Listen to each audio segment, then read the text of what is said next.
Bismillahirrahmanirrahim. Assalamualaikum warahmatullahi wabarakatuh. Assalamualaikum. Allahumma sholli ala sayyidina Muhammad wa ala ali sayyidina Muhammad. Buya izin bertanya perihal undian. Apa hukum dari undian sendiri? Yang pertama, misalkan kita membeli satu piece produk pada salah satu toko online shop dan mereka memberikan satu voucher yang akan diundi di akhir bulan untuk reward. Dan yang kedua itu undian perihal tentang bulan Agustus. Biasanya di kemerdekaan ini kan banyak undian. Itu gimana hukumnya, Bu ya? Terima kasih. Wassalamualaikum warahmatullahi wabarakatuh. Undian, ada undian yang haram, ada undian yang boleh. Undian yang haram dulu adalah Anda ngumpulkan duit 1 juta. Setelah itu Anda bukan beli, Anda ngumpulin duit 1 juta di sini ya. Nanti ada nomornya, nomor yang paling pertama nomor 1, nomor 2 ini. Lalu diundi, yang dapat nanti akan mendapatkan duit itu semuanya. Itu ya judi dalam bentuk undi. Judi dalam bentuk undi. Tapi berbeda kalau saya punya toko jualan. Cuman saya itu rindu ingin memberikan jamaah itu sepeda motor. Cuman kalau pelanggan saya 1000 kan 1000 sepeda motor. Bangkrut saya. Maka saya akan beri hadiah kepada salah satu deh dari mereka. Maka setiap pembeli akan saya beri kupon. Nanti setelah itu kupon akan saya undi, saya aduk, saya ambil satu, maka yang keluar maka dapat hadiah. Itu sebetulnya adalah saya ingin memberikan hadiah tapi barang saya terbatas. Maka cara milihnya saya bagaimana agar adil? Ya dengan cara undi, itu sah. Atau 17 Agustus. Ini Pak Lurahnya itu adalah juga punya hadiah terbatas. Dari semua warga ini nggak bisa dapat semuanya, diundi. Itu sah-sah saja. Undian untuk mendapatkan hadiah yang sudah disiapkan. Karena apa? Hadiahnya bukan dari kumpulan. Yang nggak boleh kan hadiah itu diambil dari dana yang dikumpulkan dari orang yang bakal nerima hadiah. Itu namanya judi. Kalau ini enggak, ya kan? Seperti di sini deh, masya Allah ada satu jamaah mungkin masya Allah lagi banyak rezeki, Bu ya. Saya mau bagi duit ini, saya bagi misalnya apa? Ranjang 1, spring bed 1, kulkas 1. Ini gimana caranya? Sudahlah diundi semua jamaah, sah. Sebab nggak bisa ngasih semuanya. Dia ngasih spring bed 1. Kulkas 1, jadi diundi saja, nanti namanya didata, diaduk, diambil, sah yang demikian itu. Karena apa? Anda tidak mengirim dana untuk ini. Dan jual beli pun adalah harus harga barang yang dibeli itu adalah harga mithil, bukan harga ngaco. Ada pura-pura jual beli, yaitu adalah judi halus. Harganya itu barang itu sebetulnya ya cuman Rp1.000, dinaikkan menjadi 5.000. Karena apa? Di balik ini ada hadiah, rebut, sehingga orang beli itu bukan cari barangnya, habis beli dibuang, nggak ada kuponnya, dibuang, nggak ada kuponnya, dibuang, nggak ada kuponnya, terus nggak dapat, nyungsep dia. Itu judi halus karena harganya. Tapi kalau kita membeli normal seperti toko yang lainnya, berarti itu murni hadiah dari sang penjual, dia ingin memberikan hadiah kepada kita.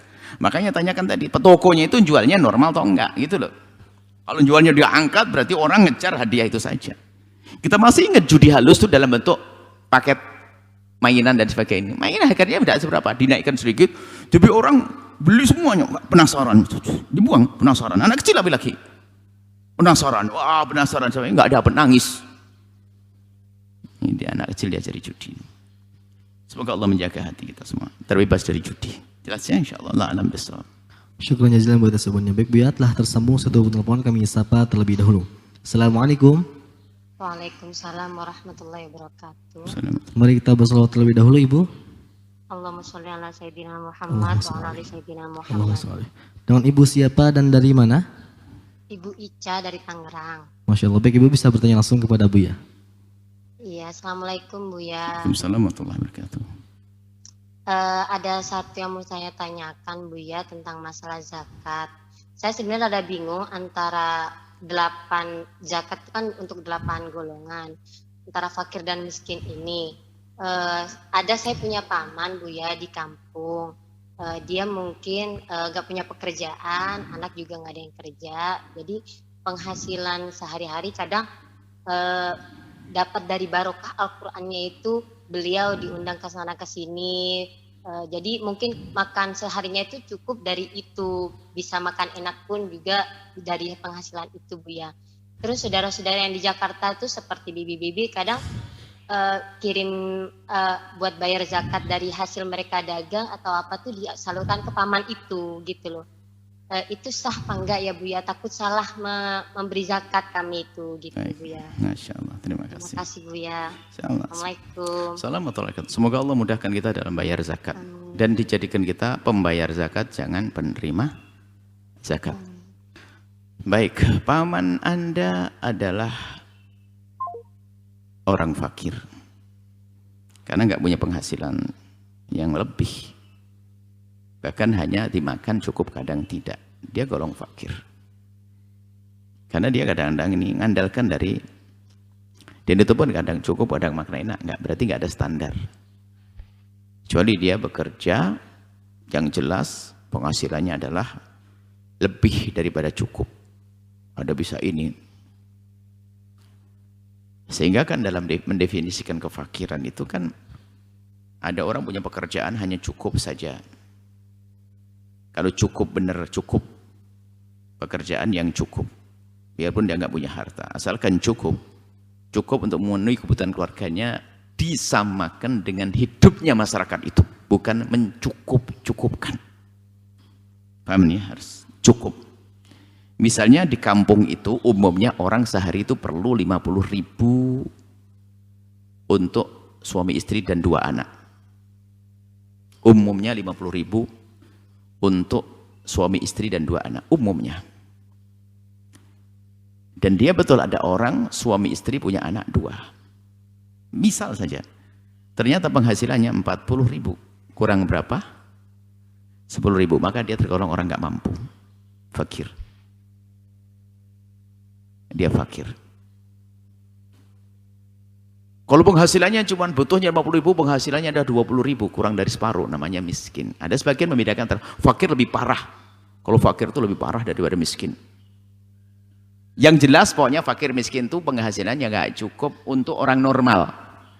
Bukan orang nyukup-nyukupkan, penghasilannya mah 20.000. Umumnya orang di situ kalau makan 50.000. Cuman dia dapat cukup, alhamdulillah. Bukan cukup beneran, cukup ngempet. Maka dia fakir. Sepertinya dari yang ditanyakan fakir beliau. Mencukup-cukupkan kan. Penghasilannya bukan penghasilan tetap. Hanya dikasih orang, pemberian dari orang di saat dia diundang ngaji Al-Quran dan sebagainya. Itu kejujuran tentunya.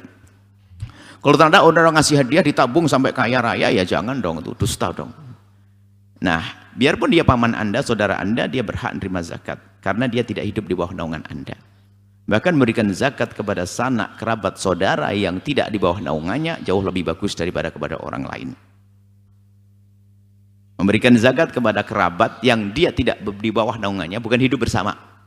Saya punya paman hidup di tempat yang jauh, saya bersah memberikan zakat.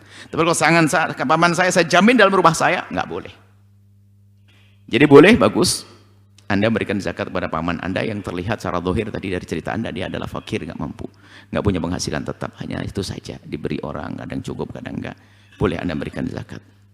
Baik, semoga Allah memudahkan kita semuanya. Ingat, tapi memberikan zakatnya atas dasar dia fakir, bukan atas dasar dia ustadz. Ustadz nggak berhak menerima zakat. Dari mana ustadz menerima zakat? Ustadz karena fakir, karena kefakirannya, bukan karena keustadannya.